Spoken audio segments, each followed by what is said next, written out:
So for this project and all the projects that I use frames for, I prepare them all the same. I remove the glass and I take this quick seal caulk that I put around the perimeter of the inside of the frame. It goes on white but dries clear. Then I replace the glass and let it dry for 24 hours. Usually, if I remember, I then, after 24 hours, put painter's tape around the perimeter just as an extra precaution. So for this project, I used Crayola air dry clay.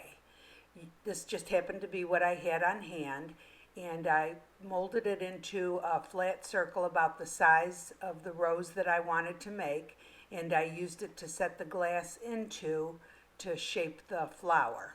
Now you could literally use any kind of clay, anything that would the glass could stick into. You could probably even use Play-Doh if you wanted to. Now when you took the pieces of glass out, sometimes there was a little bit of clay stuck to it. So what I did was I took some rubbing alcohol and just wiped it off and then dried it a little bit before I used the hot glue to glue it to the glass. Some of the pieces I used a snipper tool that you see with the red handle there. It's something that they use a lot with stained glass to cut little pieces of glass off. So if I needed them to be a little bit shorter, I used that. Now, I messed around with this probably for about a half an hour or more, just pulling pieces in and out until I got it just the way I wanted it. Then I was ready to use the hot glue gun to attach the pieces of glass to the glass. And in the picture you can actually see the hot glue, but when you pour the resin over it, the majority of the hot glue just disappears into it and you really can't see it.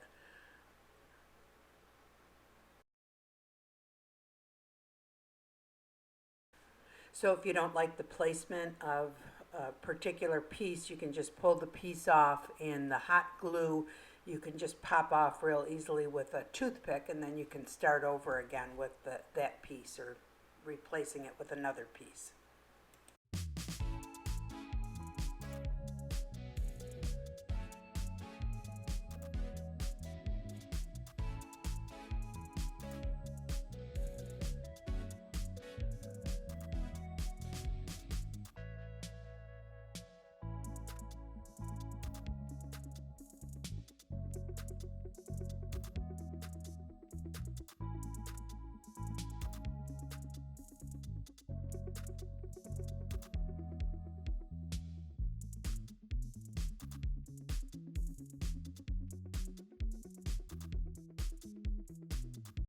As you know, hot glue can leave a lot of strings and residue behind. So all I needed to do was use a razor to scrape that up off of the glass, and that seemed to do the trick. Next I started going through my greens to find leaves for the rose. And once I thought I found the perfect leaves, I was ready to start the resin. When working with resin, you always have to have gloves on. You have to wear a respirator. This is another new resin I'm using. This one I also got off of Amazon. It came in a plain brown box. I believe it's called Diction, D-I-C-T-I-O-N. It's 2 8-ounce bottles. It came with a bunch of little extras. And it's a 2-part resin. You mix the two together, 1-to-1 ratio.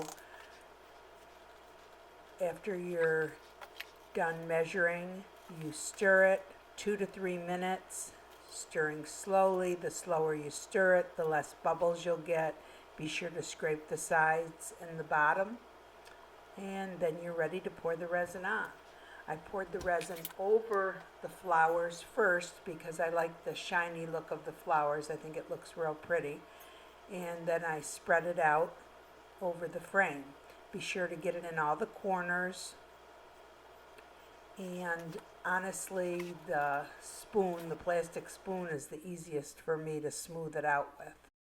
After I was done smoothing out the resin, I had to push the leaves back into order because they had moved, and that's not unusual. Now it's time to hit it with the heat gun to get rid of the little bubbles. There's a low and a high setting on the heat gun. I always put it to the low setting. The high setting will blow the resin up over the edges of the frame because it's too much pressure. And on the back is the temperature setting, and I usually put it around 500 degrees. It can take up to 5 minutes to blow the bubbles out. It just depends how many there are. And again, it's not unusual for the glass to shift. You may have to push it back into place again. Now what you need to do next is set it on a flat surface and let it dry for 24 hours between 72 and 80 degrees Fahrenheit. Next, I made a yellow rose, and I went through the exact same process with this one. So I'm just going to go ahead and kind of show you and fast forward what I did and what the end result was. Hope you enjoy.